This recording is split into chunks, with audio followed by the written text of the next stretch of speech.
Welcome back to Grand Slam Sports, everybody. My name is Charles Foster. I'm joined here with Jace and Charles. And we're going to be back here with an NBA segment today.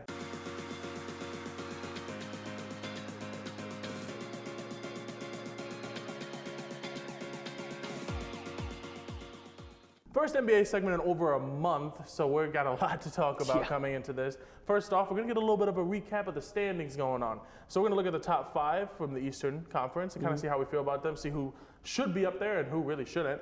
And we're going to also look at the Western Conference. So I feel like in the East, it's kind of hard. You might have to do more than 5 because there's like 3 or 4 teams tied for 5th right now. It's a really close race in the Eastern Conference right now. Yep. So the Eastern Conference, Celtics number 1 by 4 games. Go away. About what I expected. You Boston fan. The Bucks at number 2 at 28-13. 76ers are 5 games behind Boston.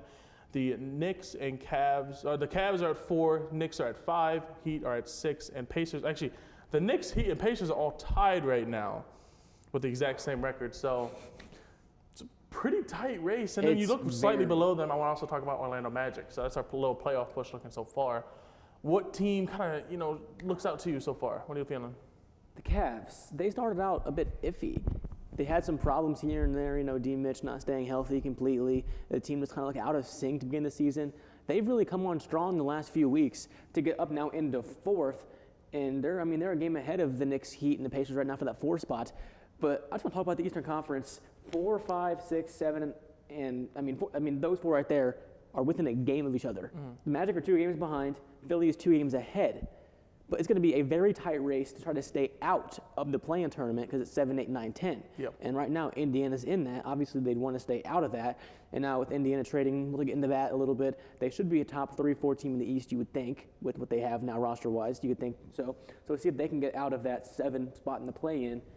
But other than that, not really any surprises other than the Magic maybe being 8th, but there really is no other team that could take that spot, in my opinion. See, in my opinion, I always say this. The Eastern Conference and the Western Conference are the duality of basketball. They're the yin and yang of basketball. The Eastern Conference is the definition of good teams. There's no super teams. There's no – because even the Celtics, who have 3 All-Stars – I could argue Boston's a super team with what they have. Even the Celtics, even though they have 3, 4 All-Stars – when all 5 of your players are – all 5 of your starting players are getting, top 10 votes in All-Star voting. That's kind of crazy. Other than Boston, there are no actual super teams. Most of the teams have 1 to 2 stars and a good team behind them. That's what I like about the Eastern Conference. It's actual basketball. I don't even I hate the Celtics right now. I hate our roster because obviously, we have 5 good players, but the rest of our team, other than Derek White, is just a bunch of nobodies. And They play. Luke Cornett's putting up some numbers, but it's just we normally do that where we spend all of our money in one place and we kind of thins out. So if someone gets injured, we're just screwed. But I like this brand of basketball of you got your superstars, you got your Joel Embiid and Tyrese Maxey's getting up there. You got your Giannis and Dame, and then you just got a good team built around them. That to me is real basketball. That right there is Eastern Even the Conference Cavs, you got basketball. D. Mitch, Jared Allen. Yeah, but Evan Mobley. That's a team that they're not necessarily superstars because they're still kind of. D. Mitch is the star there, obviously. Yeah. Darius Garland's getting there. Jared Allen, in my opinion, is just a good big kind of. And the Knicks have Brunson. Yeah, Knicks have Brunson. Exactly, he's playing phenomenal. They got OG, who's going to be who's the best defensive guard in the league. And the Heat have obviously Jimmy Butler and Bam Adebayo. Yep, and so these teams, anyone can win 1 through 8, and I love that. That's my favorite brand of basketball, and I think that it's going to be the most fun. That's why I love watching Eastern Conference playoffs. But onto the brand I don't enjoy watching. We got Star Ball over in the Western Conference. Timberwolves. Even though the teams that are up top really aren't those super teams. You could argue that Anthony Edwards, Rudy Gobert, Karl Anthony Towns. You're gonna call should have. No, I'm not saying they're a super team, but it's still the definition of Star Ball. There's still 3 stars on 1 team. Now Rudy Gobert is back to what he used to be. Coming into this season, if I would have told you before the season began that Minnesota, 41 games in, halfway through the season, they'd be first in the Western Conference, you wouldn't have believed me. I would have seen them being top 3, though. Really? Yes. Timberwolves are just doing what they're supposed to be doing. Anthony Edwards is apparently the reincarnation of Michael Jordan. Yeah, Rudy it Gobert, was quite possible that all he had to do was play defense again, learn how to actually do it, get rid of the blonde hair, and maybe he'd actually play good. Something about that dye must have gotten his brain last year because he just wasn't there, but now he is. Potential decoy. Karl Anthony Towns is just a valuable player to have. Cat is cat. He's just cat. Yeah, he's just a valuable player to have. He's I'm not gonna say he's irreplaceable, but a big that can do the post moves he can do and shoot the way he can. Always gonna be valuable. The team is just doing exactly what they're supposed to be doing. I don't think they'll perform in the playoffs, though. Probably not. They're too young. They haven't been there enough times. But they'll make it to the first round. They'll make it, probably get home court advantage. And their fans will be behind them. The players will be happy. They'll probably lose in the first round. But To the an team, 8 seed or 7 seed, you think they lose first I don't round? see them staying in the top 2. Oh, you don't? No, I see them Okay. going down to 3 or 4. Okay. They'll probably lose to a 5th or 6th seed, which is fair. Honestly, that's fine because some teams, some franchises don't have a lot of success. And making the playoffs with home court, it's good. You get the fans invested. So it's a good thing to just show that, hey, we can do this. We just need to, work on it a little bit more. Looking at the Thunder at number 2, it's another That's team a bit more right surprising there. to me. I mean, they have a good squad, but I didn't think they'd be ready to take that step yet, that they're a top team in the Western Conference. They arguably. I mean, SGA, Chet Holmgren has played great in the rookie season. He's been a bit down recently, but he'll get back up, I'm sure. Yeah. Then you got Josh Giddey, you got all they have a full team, a full roster full of great players. Yep, and they still have more picks to come. So Thunder are just. That's not even fair, honestly. Their rebuild has been accelerated by like 10. And Because of SGA, honestly. honestly, it was a pretty even trade because PG's playing pretty well too. So looking at the 3 seed Nuggets, the Nuggets are doing what the Nuggets do, and we don't even do the Nuggets. They're great. They've been here and there this season, but it's still the Nuggets, and I'm sure in the come playoff time they'll be back in the Western Conference Finals without any problems. The Clippers continue the star ball trend. The Clippers, in my opinion, they might be the best team right now in the Western Conference. Yeah, The ball they've played lately, Kawhi's on one, PG's on one, Harden's on one. They have a decent depth. They still have Westbrook. They have one of my favorite centers in Zubac. I mean, if you looked at this team in 2010, you might have thought it was an all-star team. So, Yeah, you're not wrong. it actually looked better than the freaking Olympics teams. I almost just cussed on air. But it just doesn't make any sense how this team is so good. But now, most of those guys are a little bit, I want to say washed, but they're a little bit, watered they've been down. playing But they're still playing phenomenal. Really good recently, really good ball recently.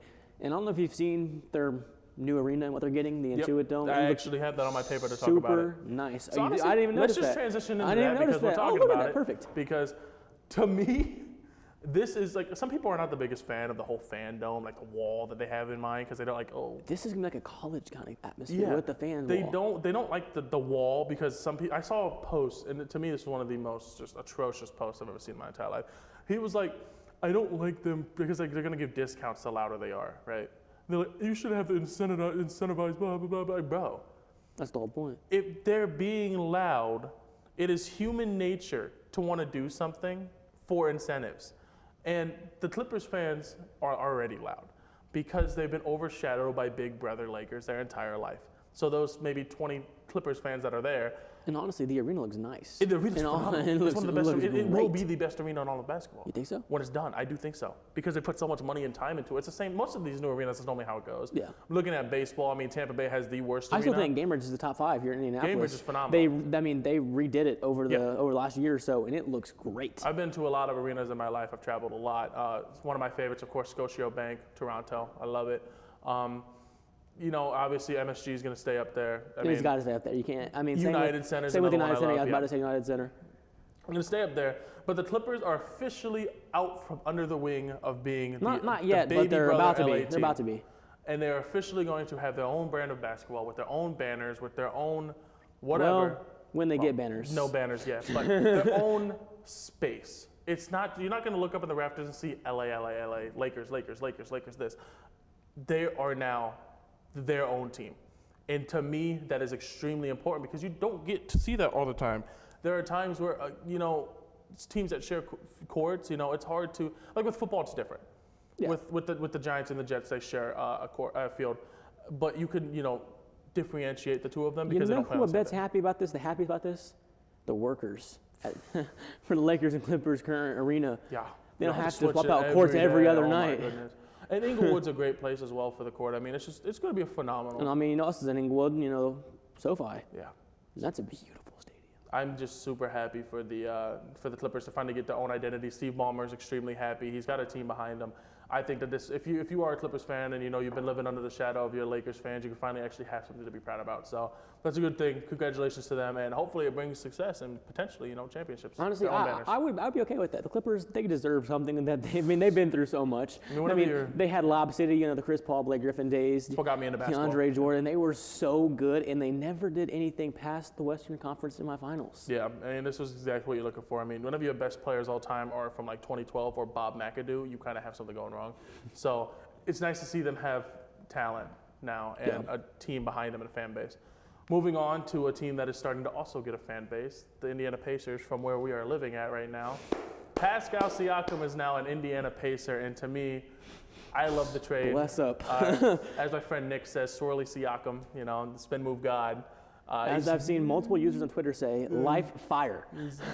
He's finally, the Pacers finally have something to go off of. People want to play with Tyrese Halliburton. He's the reincarnation of CP3, kind of feels like, and one of those things that, like, hopefully he does not have the same successes. And Halliburton is 23 years old. He's 23 years old. And might be younger, honestly. I could be wrong.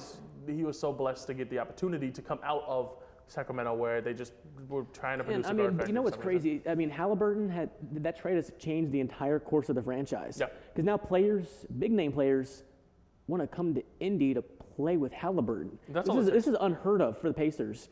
With players like Siakam actually wanting to be in Indianapolis, because it's a small market, one of the smallest probably in the NBA, Indianapolis. No one wants to come play in Indiana. I mean, Siakam's always been he's a hometown guy. I mean, he's not from Indiana, but like he picks his team and he falls in love with the city. Toronto is in love with them. I mean, I've never seen a crowd get so loud because obviously, like I said, I've been and there. I'm sure if Siakam had the choice, he would have never left. Oh, never. Toronto. But he is extremely excited to get set up in Indiana and move on with the franchise. And to me, I feel like it's the kind of star that the Pacers need. They don't need a guy that's full of himself. They need a guy that is a glorified second guy. Siakam, in my opinion, is the definition of a championship second guy. He won't ever lead a team, in my opinion. I don't think he'll ever be that guy. But with Kawhi, he played phenomenal. Now, Tyrese isn't at Kawhi's level yet. They're not going to win a championship yet. But it does open the door to maybe another signing, maybe some role players around them. I still think there is another trade in the works for Indy because they have like 4 power forwards now. Because you have Siakam now up there, Obi Toppin. You have Jarris Walker. It's going to be hard, though. And Isaiah Jackson. I could see. And I think Buddy Hield still wants to get moved. So I could see them packaging together Buddy and Obi Toppin and trying to move for maybe a small forward. I'm not the fan of leaving Buddy. I think that Buddy is a perfect shooter for you guys. Sometimes he's been iffy this season. He's been in and out, inconsistent. But it's something that every good team needs. Every good team needs that spark. But we also have plenty of shooters to go around the team right now. I just feel like no one can light up an arena. I mean, we were there at the in-season tournament game against Boston whenever he caught fire in the fourth quarter. He is a spark plug kind of player, and you need that little microwave that you got that just gets on the court. I'm not sure if we've done a show since the Pacers lost the in-season tournament. I don't think we did. We have not. I'm sorry. But you guys made it. And the eyes are on you. And now you guys have Siakam. I'm not gonna lie. It was really rough that night. We lost that. We were that close to finally winning something of substance for the first time in our history. I mean, and of course, who else but LeBron James to do it? Because LeBron James has tortured us for years. Paul George years. It was always LeBron James. It was in our way. Watch Bronny do it too. I would actually just give up at that point. I was watching basketball if Bronny comes in the league and Bronny goes to the Bulls and just like the Bulls just start terrorizing you. Anyone but the Bulls, please, bro. Oh, dude, that'd be great. I couldn't stand the Bulls if they did that. But I mean, the Pacers, they have one of the brightest futures in the NBA. They have a young roster. The other day we saw Jarris Walker play a lot of minutes for the first time ever this season in Sacramento, and he played phenomenally. Jarris Walker is a top pick for a reason. And he played phenomenal exclusively at the 3. At small forward. Very interesting to me. I don't know how I feel about him at the 3. He hit like 3 or 4 threes in that game, and he was just spotting up, shooting threes, and nailing them. I'm very 50-50 about that, but if it works, it works. So I mean. And Mathurin's coming into his own now as a scorer. Yeah, he's finally coming back to his own. But I just can't believe the Pacers were able to get Siakam without having to give away any young talent. I mean, they did give up 3 firsts, but this draft class is pretty atrocious. Two are this year. One of them is our own pick, which would be like 15 to 25, anywhere between that range. And then the other one is the worst pick of like 4 different teams. Right now, it's like the 29th pick. It's like OKC's, I think, right now. And the other first-round pick is like a year away. Yeah. So I'm not too worried about that, in all honesty. I mean, in 2 years, the draft will be. And then, I mean, Bruce Brown, we signed him kind of for the situation. Yeah. It was a very, how we signed him, it was a very tradable contract. I saw some absolute dud say, I thought you guys brought Bruce Brown in for championship experience. What is Pascal Siakam? Pascal Siakam won a championship and was an active part of it. He was a star. And then poor Jordan Awards got thrown into it. Yeah, poor guy. Just bouncing around, From the Bucks first, and then came to Indy, really didn't do anything. Yeah. But hey, maybe have a chance to do something good. But look, moving on a little bit to another thing happening in Indiana. The All-Star game. Ooh. I mean, we get to host that. I was looking at tickets online. Next month. Not happening. And I'm still in college. I mean, I'll be at the celebrity game. My dad got tickets to that. Oh, wow. I might have to look into that then. I know I was thinking about going to the media day, the practices and stuff like that, because we're definitely going to go to some of the events. I'll probably post some of it on Twitter. We'll just go downtown just and see the environment. Of course. As long as it isn't like how it is outside today with this the snow on the ground. The All-Star game itself, even top row is peaking at almost 1,500. It's thousands. Don't get that kind of money. It's not. But we'll be going to. He's going to the celebrity game. I'm considering going to the celebrity game, and I'm for sure going to media day. So I mean, we're going to get a chance to look at some of these players and get to see some people that we haven't seen before. Yeah. I know me and you are both also going to the Joel Embiid, the Sixers versus Pacers with Pascal. I'll also be at Denver next week too. So I mean, we got some games going on. Definitely, we're definitely going to get some coverage. I hope we get to see Jokic and Joel Embiid in 3 days. In a matter of 3 days, I could see them both. Very, very fun week ahead. Very fun few weeks ahead for Indiana fans. And looking kind of at this All-Star game, this is probably one of the tightest races for the All-Star race in a very long time, because you have so many players that are putting up 25 points a game. It's just astonishing to me. I mean, to see a Pacer atop the list for guards. It's Tyrese Halliburton is him. He is one of the best point guards in the league and could potentially be the best at some point in time. He reminds me of exactly what CP3 does. He has the second most votes of any guard in the NBA behind Luka. Luka. He's ahead of Curry. Luka's insane. Well, Curry also is. We're going to get into that soon. Curry is still all a popularity contest. Yeah, popularity contest. And Halliburton has worked his way into the national media in that in-season tournament because he got the Pacers 3 nationally televised games that put him in the spotlight, and he proved to the NBA that he belongs as a top premier point guard in the league. Absolutely, and I'm really excited to kind of see what he can do, and I think he stays with the Pacers. I think he'd be one of those guys that stays there his whole career if everything continues. I mean, he signed the extension last summer. He about loves 5 it years. there. I mean, I've met his father. I know his father loves being there, and his family is. The Pacers they're happy there. Finally have a culture. Finally, and a player that's going to embody that culture, and he's out there in the community. I mean, I know Indiana as well. I'm a massive wrestling fan, and Indiana as a state is also wrestling fans. I saw him at the event that we went to, him and McAfee, both wrestling fans. We went to Fastlane was in Indiana a few weeks ago. For my wrestling fans, you guys might know what that is. And Tyrese Halliburton was backstage, and he's a massive. If it's in Indy, he's there, and he just loves showing his face to the crowd, just being there, being that icon that he is. It's phenomenal for this team. I can't wait for him to get back from injury. That injury, man, I thought it was so much worse when it happened. And it happened, of course, against Boston. Yeah, he sent me a text. Who else text. would it have been? I know, I was so angry. I thought I'd lose my mind. I thought he was done. So I don't watch as much regular season, especially not Boston, because we're just kind of like I wasn't watching the game. I was too busy watching the Washington-Michigan national championship game. Yeah. But then I get a text from one of my friends who's at the game. He's like, Halliburton's out for the season. I'm like, wait, what? Yeah. I didn't enjoy that text. I'm like, what? I didn't enjoy that text. I mean, Halliburton, he did the full-on splits. That's not good. That's not good. We got lucky. It's only a grade 1 hamstring strain, and he might be back tonight. For all we know, he's a game time decision tonight. He's a game time decision tonight. Pascal was confirmed to be playing tonight. Pascal's playing tonight in Portland. That's tonight's game here, and then hopefully Halliburton will be back by the home games against Denver and Philly. Yep. Looking at the kind of the disappointments for the season. We've only been positive in this show today, and I don't like that. So let's go into disappointments. You don't like positivity, Charles? Sometimes positivity, you don't like positivity is not allowed. Let's talk about the Detroit Pistons. What is wrong with them? Everything. Tell me. That's it.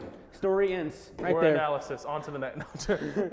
4-37. That is not okay. Yeah. That will never be okay for any franchise. The Pistons, they have the young talent. They have the Cade Cunningham, the Jaden Ivey. I don't know what's wrong with them. I don't know why they aren't okay. Looking at their roster, if you just looked at their roster. Asar Thompson is there, right? Asar is in Detroit? Yeah. That's what I thought. Okay, good. The Twins confused me, bro. At least their names be different. Amen's in Houston. Amen's in Houston, yes. So another struggling franchise. They have the young talent, the Cade, the Ivy, the Asar. Who's their bigs again? One of them's pretty good. Jalen Duren. Isaiah Stewart's okay. Isaiah Stewart. They have an okay roster to even be like a 10th in the conference. Yeah. I don't know why they are struggling. I don't know. Is it Monty Williams? I think Monty Williams just isn't a good fit. I think that they're so far in their head right now. He was very good in Phoenix. I mean, do you know how hard it is to have the entire media talking about you guys like you're the worst team ever? Which, I mean, you're up there. And it's one of them. It's definitely not easy, and they're in their head, and they got to the point where they were selling 20-point games, 30-point games. I mean, listen, they just won a few days ago. Good for them. Their 4th win of the season. Hang the banner, Detroit. You've got 4 wins on the board. Over under 10 wins. Detroit can over finally under be 10. fed. Over under 10 wins the season. Over. They don't go under 10 wins. You think so? They're not that awful. They're not that bad. they're going a little. I mean, they are halfway through the season right now. 41 games exactly, and they have 4 wins. Yeah. They're on pace to finish 8 yeah. and 74. It won't be that bad. They'll finish off fine. But they're going to be probably number 1 pick. You know what? Hot take. Pistons are going to the playoffs. No. I mean, who's going to tell the Pistons that this is not the year to tank for Wembanyama? Because they're tanking for. Yeah, someone needs to inform them that this is the wrong year to tank. Yeah, they're tanking for what? I don't even know. I mean, Isaiah Collier is the best player in the draft, but they already have guards, so I can't.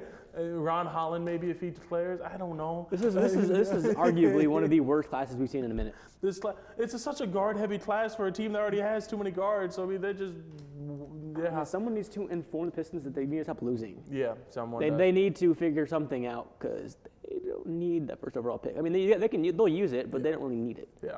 2 more segments left in the show. First off, I want to look at the midway championship predictions. We didn't look at the Warriors. I did want to talk about the Warriors. You are right. What is going on in Golden State? I feel like we talk about this. Like it's over. Their dynasty is finally over. I'm happy to see that because they won too much, in my opinion. I still like Curry. I've always liked Curry. I'm not the biggest Klay Thompson guy. Klay Thompson has lost his touch. Yeah. 100%. The injuries have derailed his career. Draymond Green is just an idiot. Occasionally, he decides to punch people for fun. Their team has great depth. Kerr needs to be done. I think he's about had it with his coaching career. Kuminga is just, he wants to get out. Andrew Wiggins is not what he was 2 years ago. Wiggins has also gone through a lot, so I mean, God bless him. I'm happy that he's back in the league, but I do know that like last year he was out for most of the league because of personal reasons. Yeah. So I do understand that it's hard to keep your touch whenever you deal with things that he dealt with, but the Warriors, I think they'll be fine in a few years, but they definitely need just a kind of fresh start. Keep Curry, obviously. Curry's your guy till the day he retires. But yeah, there's nothing much to say for the Warriors. Just there isn't really much fix other than just rebrand. I don't think that this brand of basketball. Draymond's done. Klay is getting there. Chris Paul doesn't fit in this system. Chris Paul was there. He was there to be there, and fortunately they got rid of Jordan Poole, who, in my opinion, was the perfect 6-man for them. Now he's having an awful season alone. Jordan Poole is awful. But he is a phenomenal 6-man. So he's really awful in Washington. I feel horrible for Washington fans. They have to deal with that. Yeah. Jordan Poole putting up 100 shots a game and making like 2. Yeah. No. It's not fun to watch. It's definitely not. Looking on at the positives again, midway championship predictions.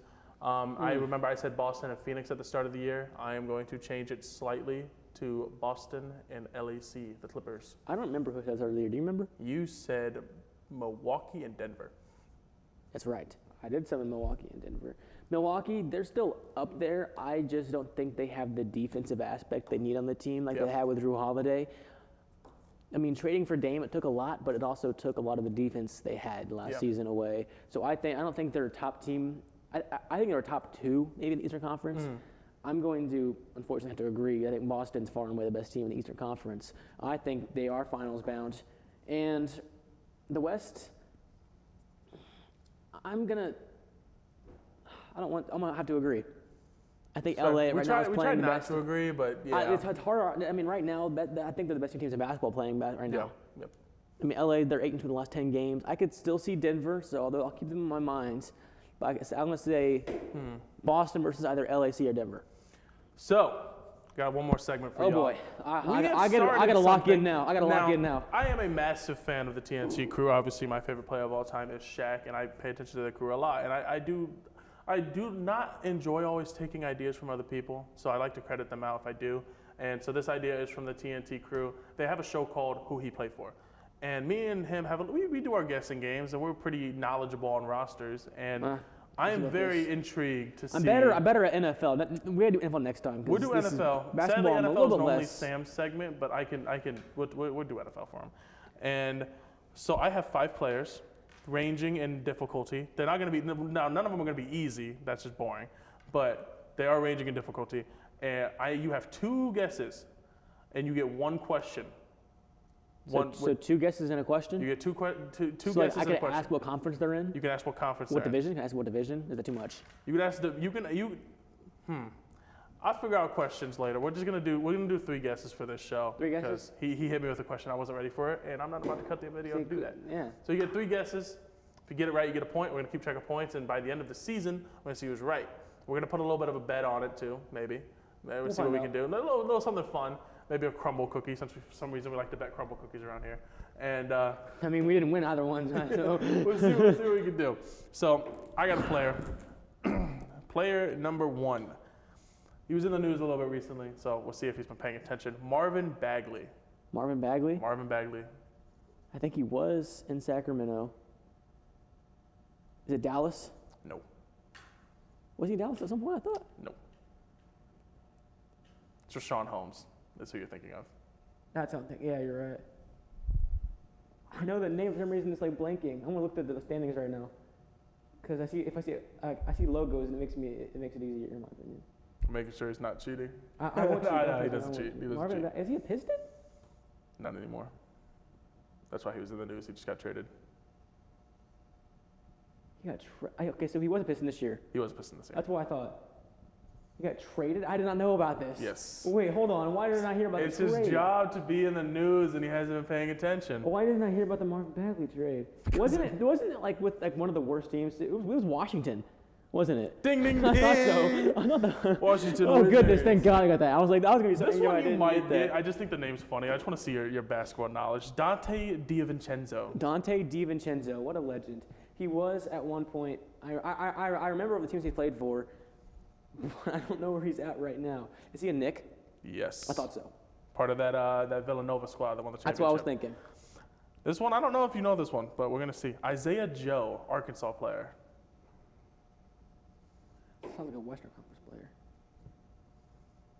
player. Isaiah Joe. Isaiah Joe. I haven't heard of him, to be completely honest. I like Arkansas basketball, so I do know. New Orleans. Player. Nope. 2 more guesses. I want a question now, dang. Isaiah Joe. I've heard the name. Atlanta? Nope. It's one of the best 3-point shooters to come off the bench for this team. That doesn't really help much. Oh, man. 10, 9, 8, 7, 6, 5, 4, 3, 2, 1. Thunder. I don't know. What is that? You're pressuring me. Right. No It's way. Oklahoma City No Thunder. way. He is their backup point guard.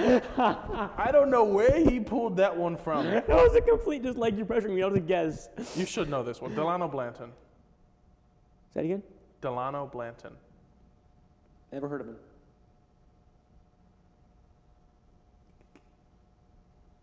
Can we do 2 questions and a question? I'll make the questions You generic. can ask a question. Go ahead. Okay. But What I'm limiting you to 2 guesses now. Position is he? He is a small forward / shooting guard. Maybe point guard sometimes. Blanton. Yes. The Magic. Nope. One more guess. The Nets. Nope. Boston. I never heard of him. We watched him play. That's He why I was like, played? maybe, yeah, he did play. Oh, God. Here comes a difficult one, huh? This one is so I have it in segments. I have the kind of easy, medium, hard, impossible, and God. you're a nerd if Catch you me know in this. NFL, though. I'll get like 4 of these 5. This is you're a nerd if you know this. Ty Jerome. I've actually heard that name. I know, he's a player that's like, he What? exists. He's real. Ty Jerome? Yeah, I've heard of him. yeah. I tried to pick a player that you would know, but like he's been on like 7 different teams in 2 years, so you probably want to know where he's been ended up yet. Oh, God. You can ask a question. You I get want 3 guesses. You want 3 guesses? Yeah. All right. Start listing them off. A Spur. Nope. A Blazer. Nope. Pushing on my chair. You're just Sorry. me. A King. No. He is Dang. a Cleveland Cavalier. He's been every. He's a part of the random Cavalier bench squad that they have. I don't know why they have so I've many heard of him randoms. too. That sucks. But so Jace gets 3 points to start this off. He will be quizzing me in this week's God, episode. that Thunder one saved me. I That Thunder needed one that did save him. desperately. He will be quizzing me on this week's episode of MLB because I'm the MLB analysis for I'm the scared it squad. made it too easy now. So he's allowed to change some of his stuff. We're about to have that episode. We're about to film that one in 5 minutes, and that one will also be posted pretty soon too. So we're fully back to weekly episodes. So please stay tuned. That'll be all for the NBA segment. Go My name is Sirs. Charles Foster, and this is Jace Hodge. Go Pacers. Good night.